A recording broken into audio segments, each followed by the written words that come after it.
இது மகிமை நேரம். கர்த்தராகிய இயேசு கிறிஸ்துவின் நாமத்தினாலே உங்கள் அனைவரையும் இந்த மகிமை நேரம் என்கிற நிகழ்ச்சியின் மூலமாய் சந்திப்பதில் ரொம்ப சந்தோஷம். இந்த நாளிலும் நாம் தியானிக்கும்படியாக தெரிந்து கொண்ட வேத பகுதி என்ன அப்படின்னா, சங்கீதம் 115:12 வசனம். கர்த்தர் நம்மை நினைத்திருக்கிறார், அவர் ஆசீர்வதிப்பார். இஸ்ரவேல் குடும்பத்தாரை ஆசீர்வதிப்பார், அவர் ஆரோன் குடும்பத்தாரை ஆசீர்வதிப்பார். இந்த வசனத்தில் நம்ம பார்க்கிறோம், கர்த்தர் நம்மை நினைத்திருக்கிறார், அவர் நம்மளை ஆசீர்வதிப்பார், இஸ்ரவேல் குடும்பத்தாரை ஆசீர்வதிப்பார். இஸ்ரவேல் ஜனங்கள் எகிப்து தேசத்தில் கஷ்டத்தோடு இருக்கும்போது அவங்க அடிமையாக இருந்தாங்க. அந்த டைமில் தேவன் அவங்கள ரொம்ப வருஷமாக அவங்க அந்த இடத்துல அடிமையாக இருக்கும்போது அவங்க ஒரு குறிப்பிட்ட வருஷத்துக்கு அப்புறமா 400 வருஷத்துக்கு அப்புறமா அவங்கள நினைக்கிறாங்க. நினைத்ததுனால அவங்கள மீண்டுமா கானான் தேசத்துக்கு தேவன் கொண்டு வராங்க. தான் இந்த வசனத்தில் நம்ம பார்க்கிறோம், கர்த்தர் நம்மை நினைத்திருக்கிறார், அவர் இந்த நாளில் என்னை நினைத்திருக்கிறார், அவர் உங்களையும் நினைத்திருக்கிறார். அந்த நிகழ்ச்சி பார்க்கிற ஒவ்வொருவரையும் கர்த்தர் நினைத்திருக்கிறார். என்னை யாருமே நினைக்கலையே அப்படின்னு சொல்லி நீங்கள் கஷ்டத்தோடு இருந்தீங்கன்னா இந்த வார்த்தை உங்களுக்கு நேராக கடந்து வருது. கர்த்தர் உங்களை நினைத்திருக்கிறார், கர்த்தர் ஒவ்வொருவரையும் நினைத்திருக்கிறார். நான் மறக்கப்பட்டு போனேன்னு, நான் செய்த நன்மையை எல்லாரும் மறந்துட்டாங்களே அப்படின்னு சொல்லிட்டு நினச்சிங்கன்னா, கர்த்தர் உங்களை பார்த்து சொல்லுகிற ஒரு வார்த்தை தான், நான் உன்னை இந்த நாளில் நினைத்திருக்கிறேன் அப்படின்னு சொல்லி கர்த்தர் சொல்கிறாங்க. இன்னும் வேதத்தில் நம்ம பார்த்தோம்னா கர்த்தர் அநேகரை நினைத்தருளி இருக்கிறாங்க. அவங்களுக்கு நிறைய ஆசீர்வாதங்கள் தேவன் கொடுத்துருக்காங்க. அப்படி கர்த்தர் யாரை நினைத்தருளினாங்க அப்படின்னு சொல்லிட்டு நம்ம வேதத்தில் பார்க்கலாம். முதலாவது நம்ம பார்த்தோம் அப்படின்னா, ராகேலை கர்த்தர் நினைத்தருளினார்.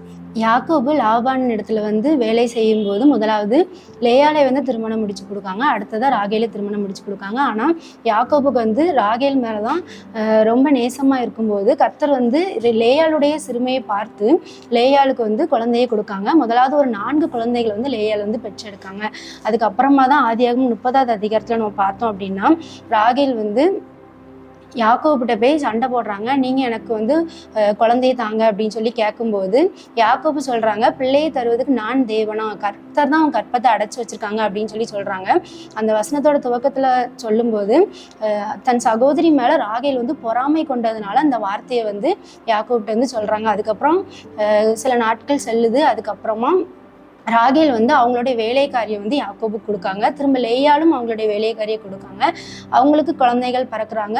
மீண்டும் லேயாளுக்கு குழந்தை பிறக்குது. அதுக்கப்புறமா ரொம்ப நாள் கழிச்சு கடைசியாக வசனம் என்ன சொல்லுது அப்படின்னா, ஆதியாகமம் 30வது அதிகாரம் 22வது வசனத்தில், தேவன் ராகேலை நினைத்தருளினார், அவளுக்கு தேவன் செவி கொடுத்து அவள் கற்பந்தரிக்கும்படி செய்தார் அப்படின்னு சொல்லிட்டு வேதம் சொல்லுது. தேவன் ராகேலை நினைத்தருளினார். இந்த இடத்துல நம்ம பார்க்கிறோம், ராகேலுக்கு குழந்தை இல்லாமல் இருந்தாலும் அநேக நாள் செல்லுது. முதலாவது லேயாளுக்கு நிறைய குழந்தைங்க பிறக்கிறாங்க, அதுக்கப்புறமா வேலைக்காரர்களுக்கும் பிறக்கிறாங்க. எப்படியும் ஒரு நிறைய வருஷங்கள் ஆயிருக்கும், 10-20 வருஷங்கிட்ட ஆயிருக்கும். அதுக்கப்புறமா வேதம் சொல்லுது, தேவன் ராகேலை நினைத்தருளினார். ஸோ நீங்கள் வருஷ கணக்கில் மறக்கப்பட்டாலும் பரவாயில்ல, ராகேலை தேவன் நினைத்தருளினார் அப்படின்னா கண்டிப்பாக தேவன் உங்களையும் நினைத்தருள்வார். இன்னும் தேவன் யாரெல்லாம் நினைத்தருளினார் அப்படின்னு சொல்லிட்டு வேதத்தில் நம்ம பார்த்தோம் அப்படின்னா, எல்லாருக்குமே தெரிந்த ஒரு சம்பவம் தான். 1 சாமுவேல் 1வது அதிகாரத்தில் நம்ம பார்த்தோம் அப்படின்னா, அன்னாளை கர்த்தர் நினைத்தருளினார்.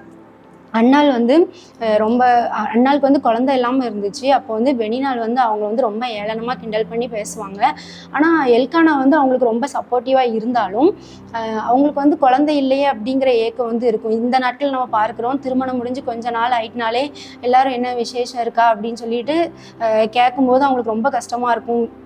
2 மாதம் 3 மாதம் ஆனால் கூட அவங்களுக்குலாம் அது ரொம்ப வேதனையாகவும் கஷ்டமாகவும் இருக்கும். ஆனால் அந்த அன்னாளுக்கு அவங்களோட கூட இருந்த அந்த பெனினாள் குழந்தையோடு இருக்கும்போது எத்தனையோ பேர் கேட்டிருப்பாங்க. அந்த நாட்களில் அப்போ எத்தனை பேர் அதை கேட்டிருப்பாங்க.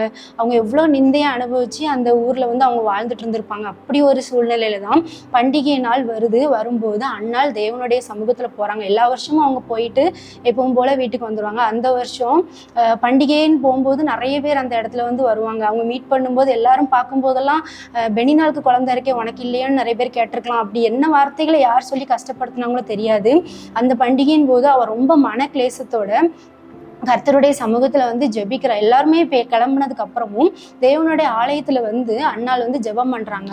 அவங்களுடைய ஜெபம் எப்படி இருந்துச்சு அப்படின்னா, 1 சாமுவேல் 1ஆம் அதிகாரம் 11வது வசனத்துல நம்ம பார்த்தோம்னா, சேனைகளின் கர்த்தாவே, தேவரீர் உம்முடைய அடியாளின் சிறுமையை கண்ணோக்கி பார்த்து உம்முடைய அடியாளை மறவாமல் நினைத்தருளி உமது அடியாளுக்கு ஒரு ஆண் பிள்ளையை கொடுத்தால் அவன் உயிரோடு இருக்கும் சகல நாளும் நான் அவனை கர்த்தருக்கு ஒப்பு கொடுப்பேன். அவன் தலையின் மேல் சவரகன் கத்தி படுவதில்லை என்று பொருத்தனை பண்ணினாள்.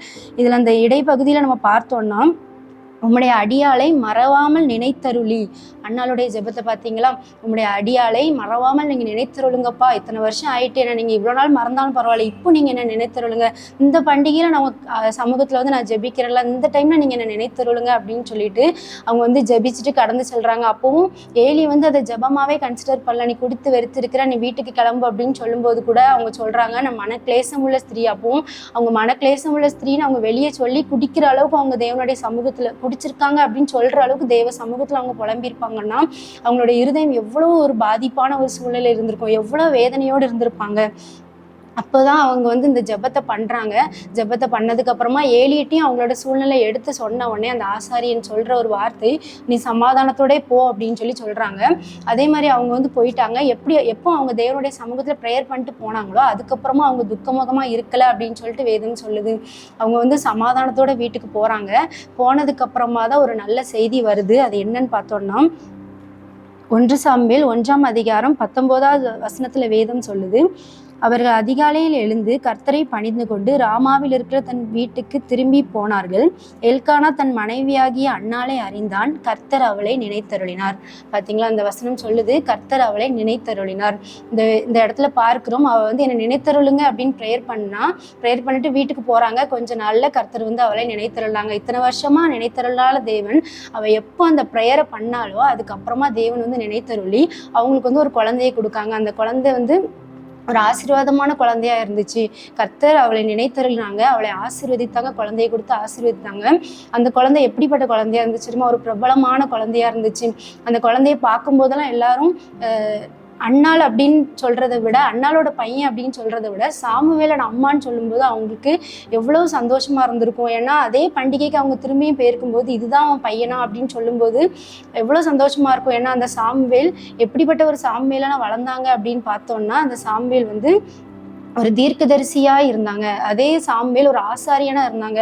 ராஜாக்களை அபிஷேகம் பண்ணுகிற ஒரு சாமுவேலாக இருந்தாங்க. இவ்வளோ ஒரு பிரபலமான ஒரு குழந்தைய வந்து இந்த அண்ணாள் பெற்றெடுத்தாங்க. காரணம், தேவன் வந்து நினைத்தருளுங்க அப்படின்னு சொல்லும்போது அந்த ஜெபத்தை கேட்டு கர்த்தர் எப்போ நினைத்தருள்னாங்களோ அந்த டைம்ல கிடைச்ச ஒரு ஆசீர்வாதம் ஒரு பெஸ்டான ஆசீர்வாதமா இருந்துச்சு. ஸோ என்னையும் யாருமே நினைக்கல அப்படின்னு சொல்லிட்டு நீங்க யோசிச்சுட்டு இருந்தீங்கன்னா, இன்னைக்கு கர்த்தர் உங்களை பார்த்து சொல்லுகிற வார்த்தை, கர்த்தர் உங்களை நினைத்தருளி இருக்கிறார். ஏன்னா கர்த்தர் ஆகேல நினைத்தருளினார், கர்த்தர் அண்ணாலையும் நினைத்தருளினார். இப்போ உங்களையும் நினைத்தருளுகிற தேவனா இருக்கிறாங்க. நீங்க வந்து கண்டிப்பா கர்த்தருடைய சமூகத்துல ஜெபம் பண்ணுங்க. இந்த நாளில நீங்க உங்களை ஒப்பு கொடுத்து ஜெபம் பண்ணுங்க. ஏதாவது பாவங்கள் குற்றங்கள் செய்திருந்தா அதை மன்னிங்கன்னு சொல்லி ஜெபம் பண்ணுங்க. என்னையும் நினைத்தருளுங்க அப்படின்னு அண்ணாலை போல ஜெபம் பண்ணுங்க. கர்த்தர் உங்க வாழ்க்கையில ஒரு பெரிய அற்புதங்களை செய்வாங்க. ஜெபம். எங்களை அதிகமாக நேசிக்கிற அன்பின் பரலோக தகப்பனே, இந்த நாளுக்காக நன்றி. இந்த காலை வேலைக்காக உங்களுடைய சமூகத்தில் வருகிறோம் அப்பா. இந்த நாளிலும் கூட கர்த்தாவே, யாரெல்லாம் என்னை நினைத்தருளுங்கப்பா அப்படின்னு சொல்லி ஜெபிக்கிறாங்களோ அவங்க ஒவ்வொருவரையும் என் தேவன் நீங்கள் நினைத்தருளும்படிமா ஜெபிக்கிறேன் அப்பா. நீங்கள் ஒவ்வொருவரும் ஜெபம் பண்ணுங்க. என்னை நீங்கள் நினைத்தருளுங்கப்பா அப்படின்னு சொல்லி ஜெபம் பண்ணுங்க. ராகையில நினைத்தருளுனீங்களே கர்த்தாவே, நீங்கள் அண்ணால நினைத்தருளுனீங்களே, என்னையும் நினைத்தருளுங்கப்பா. எனக்கும் ஒரு ஆசீர்வாதத்தை கொடுங்கப்பா. நீங்கள் ஜெபம் பண்ணுங்க. கர்த்தர் நிச்சயமாக உங்களை ஆசீர்வதிப்பாங்க. உங்க என்ன தேவை இருக்கோ நீங்கள் ஜெபம் பண்ணுங்க. உங்களுக்கும் அண்ணால போற குழந்தை இல்லை, ரொம்ப வருஷமா நீங்க இதே மாதிரி கஷ்டப்படுறீங்கன்னா நீங்க கூட கண்டிப்பா ஜெபம் பண்ணுங்க. கர்த்தர் உங்களையும் நினைத்தருளி உங்களையும் ஆசீர்வதிப்பார். எப்படி சாமுவேல் ஒரு பெஸ்டான ஒரு ஏசப்பா பிள்ளையா இருந்தாங்களோ அதே போல உங்களுக்கும் தாமதமானாலும் ஒரு பெஸ்டானதை ஏசப்பா வச்சிருக்காங்க, கண்டிப்பா கொடுப்பாங்க. நீங்க இந்த நாள் முழுது இது ஒரு அறிக்கையா பண்ணுங்க. கர்த்தாவே, நீங்க என்னை நினைத்தருளுங்க அப்படின்னு சொல்லி நீங்க ஜெபிங்க. கர்த்தர் கண்டிப்பா உங்களுடைய ஜெபத்தை கேட்பாங்க. கர்த்தாவே, இந்த நாள்ல இந்த நிகழ்ச்சி பார்க்கிற ஒவ்வொருவரையும் என் தேவன் நீங்க ஆசீர்வதிங்கப்பா. அவங்க வெளியே செல்லும் போது போக்கிலும் மரத்துல பிரயாணங்களில் உங்க கரம் அவங்களோடு கூட இருந்து வழி நடத்தட்டுமாப்பா.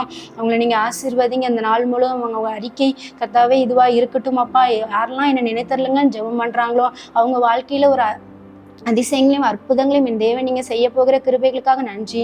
என் ஜெபத்தை தள்ளாமலும் தம்முடைய கிருபை என்னை விட்டு விளக்காமலும் இந்த தேவனுக்கு ஸ்தோத்திரம். இயேசு மூலம் ஜெபங்களும் எங்கள் ஜீவன் நல்ல பிதாவே, ஆமீன்.